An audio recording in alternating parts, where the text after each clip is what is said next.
Well, g'day everyone. Tamron have sent me another lens that I'm going to share with you. This one's for Fuji, but it's a great lens for travel and things like that because it's nice and wide. It's actually a 11 to 20 millimeter. It's a 2.8 lens. It's also the Di3 and it's got the RXD motors in it. Really nice and small. Designed in Japan. You can see here that the size against, this is the XT3, is a really nice fit, so it'd be great for something like travel or something like that. The zoom range is really quite nice. You would need longer lenses obviously if you want to get a long way in, but if you wanted to say vlog and things like that, this would be a great lens to have in that regard. The build quality is typical Tamron. You know, it's a really well made lens. I've found the Tamron lenses to be one of the better ones out there for not showing marks and scratches and things like that. So even though they're plastic, it is very, very hardy and, you know, very, very tough. The focus rings are really nice on this lens. Also, the aperture ring is nice and smooth too. I've only had this for a few days, so it's going to get to other reviewers, so you know it's not going to be a very, very in-depth look, but we will have a look at some images and things like that, so I can give you sort of a sneak peek about what this looks like, so you'll be able to sort of see how it actually looks, how sharp it is, etc., and things like that. But like I said, it's just going to be a very quick review due to the fact that I've just got this as a very brief look at it, and then I'm going to send it back today actually, so we'll have a look at those images now. Okay, so what I thought I'd do is I'll take you through a whole series of shots that I took on the day, and you can have a look at them to sort of see the results that we're getting here. I just saw this old building. I went to Daylesford for the day. I just saw this old building here. If you look up the top here, you'll notice that you can see that it was done with the XT3, and you also will see what the exposure settings, etc., are through here as well. So that'll give you an idea on the top left-hand side there what's going on. But it's nice and sharp. It's held lovely colour, lovely detail for f4 through there, and I'm really happy at looking at that as well. This also is good too because it's showing the distortion that you're getting as well. This is at 20 mil.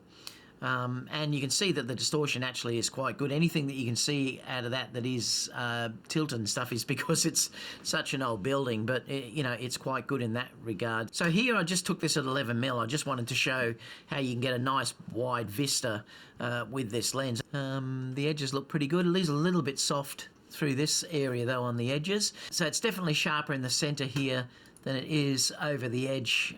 The left-hand side looks a little bit better than the right-hand side, but overall, you know, I'd be very happy with that. This one here, I wanted to check the chromatic aberrations through here as well. You can see that this is shot at 5.6 at f11, and if we blow this one up, we'll have a look at the detail that it's showing, and this is showing that the aberrations actually are very, very well controlled through here, and the detail is lovely actually through this. So you know that there's no issue there at all. Let's check on the outside of the screen. Again, you can sort of see that it's a little bit softer on the outside edge. There's also a fraction of chromatic aberrations on that side as well, but that's only at the extreme edges. If you're looking at the center, most of the middle area, it's very, very good. That's at f5.6 and it's 11 millimeter. Let's go to the next one because I think I just changed the millimeters. Yeah, I've now gone up to 20 millimeter, so it's gone from the maximum all the way down to the minimum. If we look here, you can see too that it's quite good at that as well. So it seems to be pretty good at 11 and 20. I just want to check the outside here. It seems to be much better at f5.6 than f11 actually. I'm just checking the edges just to sort of have a look. Again though, it's very, very detailed, so it looks like it's pretty good right through the whole range there. Again, I just wanted to focus just on the leaf there to sort of see what detail it would get. The rendering looks quite nice, maybe a little bit busy, but it looks pretty good overall. We'll have a look a little bit more about that later on, but the detail it's grabbed in the leaf is terrific. That was at 20 mil. So this one here was just a quick snap that I took. I didn't even realise there was a spider down there, which you can sort of see through here, which is interesting. This was one that was 20 mil. Just again to look at the building that you can sort of see through here. And again, you're getting the beautiful reflections in the water. Overall, I love that picture. This was at 11 mil. So the difference between these two, this was shot at 20.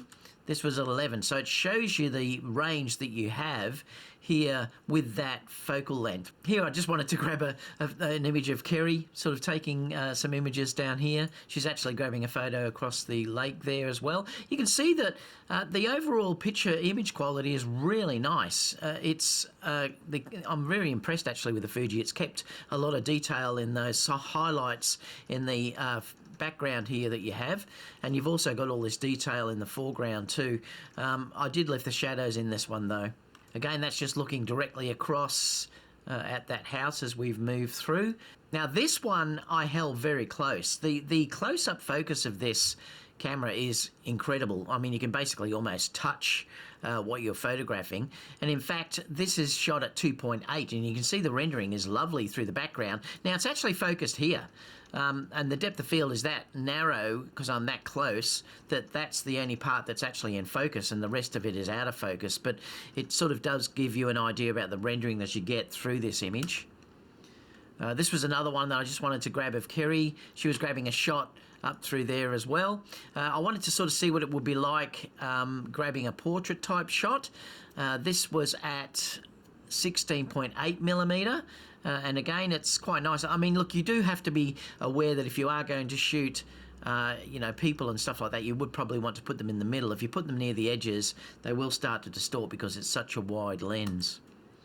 Again, this is looking up to some close images to sort of see what we'll get here with sharpness on the leaves and stuff, and that's really quite nice. It's at f2.8 and ISO 400. So if you're shooting into sort of a backlight, the lighting is very, very well controlled.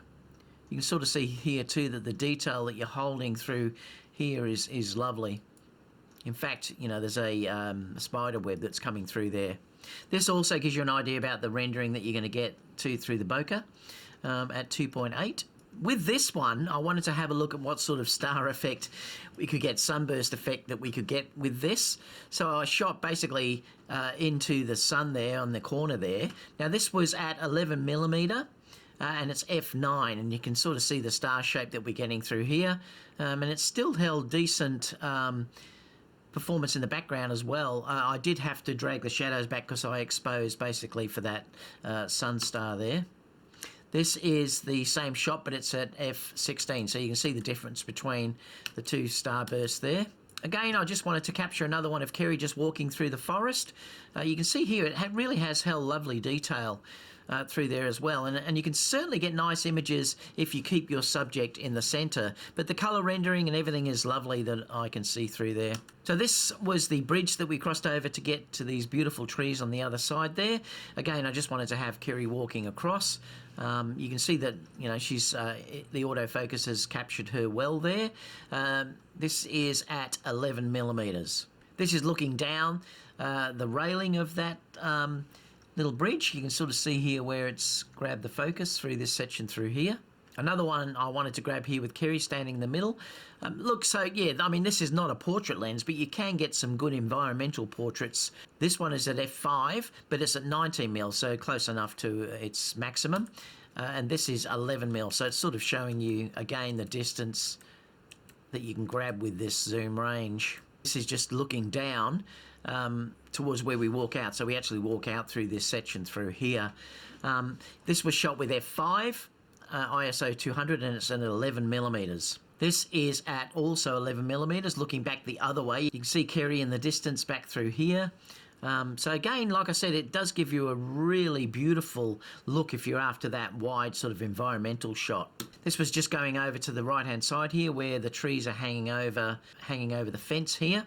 Again, Kerry's just taken some photos with her iPhone. This is showing the close-up again. You can see it's grabbed the autofocus around here. Very, very sharp when you nail the autofocus. That gives you an idea too about the rendering that you're going to get in the background with this. And like I said, you get extremely close. Again, I wanted to see what that sunburst looked like through there. This is at f8 and also at 11 millimeters. This is just another one where I wanted to grab an image of the horse that was in dapple light. I love it when you can take images where you've got sort of dapple light like that. This also shows how well the camera and the lens is working together, because it's shooting that extreme brightness in the background, and in the foreground here it was quite dark. So overall, it's the dynamic range is pretty good. Just an image I wanted to grab once we went to lunch. We went to lunch in this building. This was a shot I grabbed in the garden, actually. I just wanted to have a look at the leaves. Obviously it's autumn when I took this, but it gives lovely rendering. This is another one that I shot in the garden, just of a little daisy that's coming out. You also get an idea about the rendering in the background here. That was shot at 11 millimeters. This one was also shot at 11 millimeters. This is just some of the silver beet that Kerry's growing. She loves her gardening, and the veggie garden there. It's also showing the colours that you're getting. The colours are beautiful. This is just some flowers that are around that vegetable garden. Okay, and this was one where I wanted to show the depth of field that you can get through here. So I've sort of focused actually in this area through here. This is at 11 mil as well, and you can see that it's just blown away the background there, which is lovely. You know, if we're sort of looking through here, you can sort of see the rendering that we're getting. So the autofocus I found was really good. I didn't try any video at this stage due to the fact that I didn't have it long enough. That'll have to be, say, later on if I can get the lens back or something like that at a later date. But I did find the autofocus fine. So let's quickly have a look at the specs of this lens. You can see here the name is the 11-20 2.8. The actual model is DI III-A RXD. The macro part to this lens is really quite good, how close you can get to the subject. You can actually go to 0.15 or 5.9 inches at its widest end. So it is extreme close-up shooting, which gives you some really interesting results, particularly if you want that fall-off as well. So let's talk about the specifications for this lens. Obviously, it's an APS-C lens. The optical construction is 12 elements in 10 groups. You can also see the charts here as well, if you want to look at those. Filter size is 67 millimeter, which is great because all my filters are that size 67, so it's terrific that they've kept with that. Particularly if you buy multiples of these lenses, you don't have to change your filters. The weight of the lens itself is 335 grams or 11.8 ounces, so it is really nice and light, and it's a 7 circular diaphragm blades as well. Maximum aperture is f16. So thank you so much, Tamron, for sending me this. Really appreciate it. Love using it. I really like using the Fuji cameras. They're very, very, a lot of fun to use. In fact, I really do love having all of these sort of manual controls.